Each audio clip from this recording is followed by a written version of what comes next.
Aula 4 do curso de Economia Urbana para o Lincoln Institute. Então, nas últimas aulas, vamos fazer um resumo rápido do que a gente já viu nas últimas 3 aulas, antes de a gente passar para a aula de hoje. Então, começamos olhando para os fatos estilizados, aglomerações estão em toda parte, qualquer nível de escala geográfica, o que a gente observa é que as atividades são concentradas. O que interessa para a gente aqui é que essa concentração ela se manifesta num sistema urbano, numa hierarquia urbana, cidades maiores, tipicamente diversificadas, cidades médias especializadas, pequenas vilas, espaços rurais completando o espaço. Com isso, depois disso, a gente começou a examinar a teoria econômica que tenta explicar essa distribuição. E nas últimas 2 aulas a gente estudou 2 modelos pioneiros, bastante utilizados, bastante importantes nessa literatura, o modelo do von Thunen primeiro, depois o modelo do Hotelling. Os dois permitem estudar problemas importantes, mas a gente com objetivos específicos diferenciados, mas a gente percebeu que eles têm uma característica comum, qual seja que ambos trabalham com a noção de retornos constantes, de escala. O que a gente percebe é que os modelos de retorno constantes têm sérias limitações para entender boa parte dos fenômenos que nos interessam, notadamente por que as cidades emergem, por que as cidades crescem, por que elas têm as características que elas têm. Pelo fato de a gente não ter retornos crescentes a escala nessas histórias. Para poder ter histórias espaciais consistentes em modelos de retornos constantes, ambos os modelos fazem hipóteses fortes com relação à estrutura espacial da economia. Então, lembrando, no modelo do von Thunen, é assumido de forma ad hoc, de forma exógena, que existem os centros de mercado, que existem os centros de emprego, e, portanto, os modelos não tentam explicar por que eles existem, como é que eles se formam. No modelo do Hotelling, por sua vez, a gente é assumido que os consumidores estão distribuídos uniformemente no espaço, e mais do que isso, não podem migrar, não podem mudar de lugar, e, portanto, de novo, eu não consigo explicar decisões locacionais dos consumidores. Olho apenas as decisões de um conjunto limitado de firmas.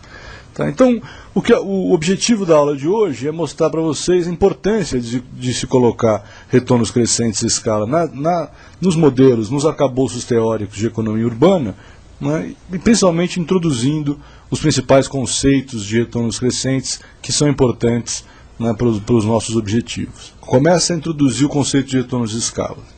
Então, o caso mais conhecido, o caso típico de livro-texto, a definição de retornos crescentes, diz o seguinte: eu tenho retornos crescentes quando, ao aumentar a minha produção, a escala da minha produção, eu consigo fazer essa produção de forma mais produtiva. Aumenta a produtividade conforme eu aumento a escala de produção. Então, para deixar de um jeito bem simples, se eu dobrar a minha escala de produção, eu tenho 2 vezes o montante de trabalho que eu utilizo, tenho agora 2 vezes o montante de capital que eu utilizo, o que eu consigo como produto é mais do que dobrar. Então eu tenho um aumento de produtividade, tenho um ganho mais do que proporcional no aumento de produto frente ao meu aumento de escala de produção. Quando isso acontece, via de regra, o que a firma experimenta é uma redução nos seus custos médios, conforme eu aumento a escala de produção. Então, de uma outra forma, o que eu vou ter é uma curva de custo médio decrescente, refletindo que, ao aumentar a escala de produção, eu tenho ganhos de produtividade ou, em muitos casos, eu estou diluindo custos fixos no maior número de unidades produtivas. Como é que a gente enxerga retornos crescentes numa forma funcional muito utilizada na economia, que é a função Cobb-Douglas? Então, só para explicar o que a gente tem aqui, eu estou medindo produção Q do lado esquerdo, como uma função de níveis utilizados de capital K e trabalho L. Então, essa é uma típica função de produção Cobb-Douglas, em que A representa de alguma forma o nível tecnológico, K e L são os volumes de capital e trabalho utilizados, e alfa e beta vão me dizer qual que é a contribuição, o quão importante é capital e quão importante é trabalho para gerar produto.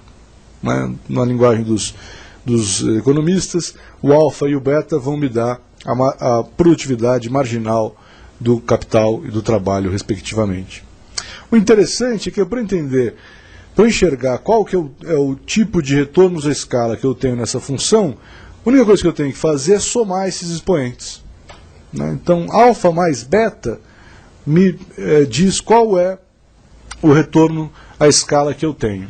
Né? Então, se a gente for para o slide 6, né, o que a gente percebe é o seguinte: se eu tiver alfa mais beta igual a 1, né, eu tenho exatamente o caso de retornos constantes de escala.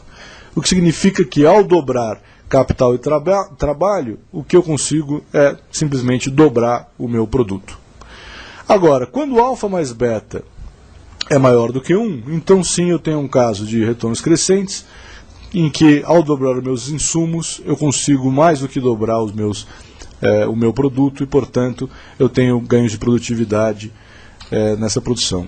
Então, se a gente for para o slide 7, eu tenho uma representação gráfica disso que eu estou dizendo.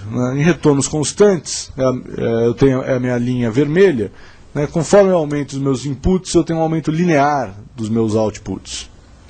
Se eu tenho retornos crescentes, no meu caso aí alfa mais beta igual a 1,5, eu vou ter a linha verde em que eu percebo uma aceleração dos ganhos de produção conforme eu aumento a escala, ou conforme eu aumento o volume de insumos sendo utilizados na produção. Tá? Então essa é só uma primeira introdução para a gente entender de uma forma bem simples, bem introdutória, o conceito de retornos crescentes de escala. Nesse caso, eu estou pensando em retornos crescentes internos à firma, retornos crescentes que são gerados por condições tecnológicas da empresa. Então, antes de a gente ir para frente, quando eu tenho apenas retornos internos, né, a tendência que eu tenho a ver não é aglomeração no espaço, simplesmente, mas é aumento do tamanho da firma. A gente vai sofisticar essa história daqui a pouco. Mas antes, vamos tentar fazer um exercício, né, mental, pensando o que aconteceria se eu tivesse retornos constantes. Esquece agora os outros modelos que a gente já viu, vamos pensar de uma forma bastante intuitiva, né, aglomeração sendo gerada num contexto em que todas as firmas têm apenas retornos constantes. Né. Então, seguindo aí o slide 8, né, vamos inicialmente assumir que eu tenho um grande grupo de firmas, né, no mesmo setor, localizadas no mesmo espaço. Né. O que acontece então é que, né, nesse espaço eu vou ter um alto nível de atividade econômica ou investimento, né, desse setor. Né. Em função disso, o que eu tenho? Eu tenho uma grande demanda por insumos, né, específicos para esse setor naquela região. Né. Eu tenho uma alta demanda por terra, né, espaço para construir fábricas, espaço para escritórios, tenho uma grande demanda por trabalho também. Né. Essa alta demanda, né, vai pôr uma pressão de alta em cima dos custos desses insumos, tanto o preço da terra como o preço do trabalho. Né.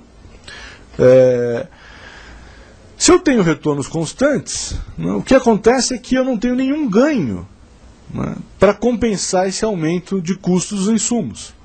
Portanto, o que eu vou enxergar é uma redução no retorno, uma redução na lucratividade dessas empresas. O que eventualmente vai fazer com que algumas dessas empresas decidam se localizar em outros lugares, onde que a demanda por insumos seja menor e, portanto, o lucro seja maior. Né? Se essa situação é bastante aguda, eventualmente essa aglomeração desaparece. Agora, o que aconteceria se a gente faz o mesmo tipo de exercício, né? Se a gente fizer o mesmo tipo de exercício, supondo agora que eu tenho retornos crescentes? Né? Então, para a história ter graça, né, quando essas empresas se concentram num determinado lugar, elas vão pagar, né, continuam pagando preços mais altos pelo uso de insumos, em função de uma demanda alta. Né? Só que se eu tiver retornos crescentes fortes o suficiente, esses custos são mais do que compensados pelo aumento de produtividade que eu vou ter pelo fato das empresas estarem todas aglomeradas num lugar, né, e isso gerar retornos crescentes. Né? Então, se eu tenho retornos crescentes, ao aumentar o número de empresas numa região, eu estou aumentando a lucratividade dessas empresas, o que pode gerar uma espécie de um fenômeno de bola de neve, né, em que mais empresas geram mais retornos crescentes, que geram mais lucratividade e que, portanto, atraem novas empresas. Né. Se eu não tiver nada que breque esse fenômeno, né, eu tenho um processo cumulativo que só faz a região crescer. Se não tenho nenhum limite aos retornos crescentes, né, o que eu enxergaria, estou no slide 10, né, seria uma extrema concentração da atividade econômica. No limite, todas as atividades econômicas concentradas em um único lugar. Né, a gente já discutiu isso no início do curso. Né, esse seria um caso em que só existiria retornos crescentes, só existiriam economias de aglomeração, e não existiria nenhum efeito negativo no efeito de congestionamento. O que a gente sabe é que isso não é verdade, né? Que esses retornos crescentes são importantes, né? Mas que eu tenho limites nesses retornos crescentes. A partir de um certo momento, eu posso ter também efeitos negativos da aglomeração ligados a congestionamento. E quando eu falo em congestionamento, né, eu não estou falando simplesmente do congestionamento no trânsito. Né? Eu falo também do congestionamento no trânsito, mas eu estou pensando em congestionamento de uma forma muito mais ampla. Então, por exemplo, eu posso pensar em efeitos de congestionamento do lado da produção. A ideia aqui é que eu tenho muitas empresas competindo por recursos que têm uma disponibilidade, que têm uma oferta limitada. Então as firmas começam a entrar no caminho das outras firmas, botando pressão em cima dos seus custos. Então, exemplos típicos de congestionamento do lado da produção são a disponibilidade inadequada de espaço físico, né, para as firmas se localizarem, ou um superuso, pressão em cima de recursos de infraestrutura, né, ligados a abastecimento de energia, ou água, ou outras amenidades públicas, ou então o uso de infraestrutura de transporte, comunicações e assim por diante. Né. Da mesma forma, eu posso pensar em um congestionamento do lado do consumo. Né? Então, se eu tiver grandes aglomerações, eu posso pensar que as pessoas vão começar a ter problemas com filas para terem acesso aos serviços. Né? Num caso extremo, eu posso pensar em racionamento de energia, racionamento de água, ou, de uma forma bem geral, as famosas listas de espera para ter acesso a serviços mais rotineiros, como cinema, restaurante, ou acesso a lojas, ou até pensar em coisas um pouco mais graves, como listas de esperas para ter acesso a serviços essenciais, como educação e saúde. Né? Então, para retomar, né, nosso argumento básico, eu tenho que trazer retornos crescentes de escala para a história, mas sem esquecer o lado negativo das aglomerações, que são representados por diversos tipos de efeitos de congestionamento. Então, o que a gente quer fazer aqui nessa aula agora é dar mais detalhes, né, dar mais conteúdo para aquilo que a gente está chamando retornos crescentes de escala. Né. De onde ele surge? Né, quais são as fontes de retornos crescentes de escala? Quais são os tipos de retornos de escala que nos interessam, que nos permitem entender problemas urbanos? Então, a minha primeira introdução sobre o conceito de retornos de escala, eu estou no slide 13 agora, né, estava focado dentro da função de produção da firma e aquilo que eu chamei de retornos de escala internos. Né? Então tem algo na tecnologia da firma que faz com que, ao aumentar a escala de produção, eu aumente a minha produtividade. Né? Não preciso ir muito longe para dar exemplos de setores que são assim. Né? O setor automobilístico é assim, né? O setor bancário é assim, muitos setores industriais são assim também. Se eu tenho retornos crescentes de escala internos muito fortes, como eu disse, a tendência é enxergar firmas grandes, não necessariamente aglomeração no espaço. Então, para completar a figura, o que a gente precisa é não só de retornos crescentes de escala internos à firma, mas retornos de escala externos à firma. Né? Retornos crescentes de escala que podem estar localizados num setor de atividade, né, internos ao setor, mas externos à firma, ou retornos de escala que são externos ao setor, mas internos ao lugar, internos à cidade. Né? Então, se eu tenho retornos de escala que são externos à firma, mas internos ao setor, a gente tem aquilo que a gente chama de economias de localização. os ganhos de produtividade acontecem quando um determinado ramo de atividade cresce em tamanho num determinado lugar, quando o setor cresce, né, independente do tamanho das unidades produtivas. Então, quando eu tenho um número grande de firmas operando no mesmo setor, eu vou ter retornos crescentes externos, né, que eu chamo de economias de localização. Né? Isso tipicamente é associado a dois autores, né, o grande economista do século XIX, Alfred Marshall, e o economista mais recente, ativo na área de business economics, na área de estratégia, Michael Porter, que andou estudando bastante isso também. Né? Então, outro tipo de retornos crescentes externos são o que a gente chama de economias de urbanização, e nesse caso eu tenho setores que são externos à firma, externos ao setor, mas internos à cidade, internos ao lugar. Né? Então, são retornos crescentes que se manifestam quando a cidade cresce, independente do tamanho das firmas e independente do tamanho dos setores dentro da cidade. O que importa é o tamanho da economia urbana e não necessariamente o tamanho dos seus setores dentro da cidade. Esse tipo de retornos crescentes externos, que a gente chama de economias de urbanização, é muito associado originalmente à socióloga americana Jane Jacobs. O que importa para a gente, para entender aglomerações, fundamentalmente são os retornos crescentes de escala. Então, falar um pouco primeiro de um tipo dos retornos crescentes, que é o retorno, as economias de localização. Né? Slide 16 fala um pouco sobre o Marshall, que foi quem primeiro motivou, né, a ideia de economias de localização.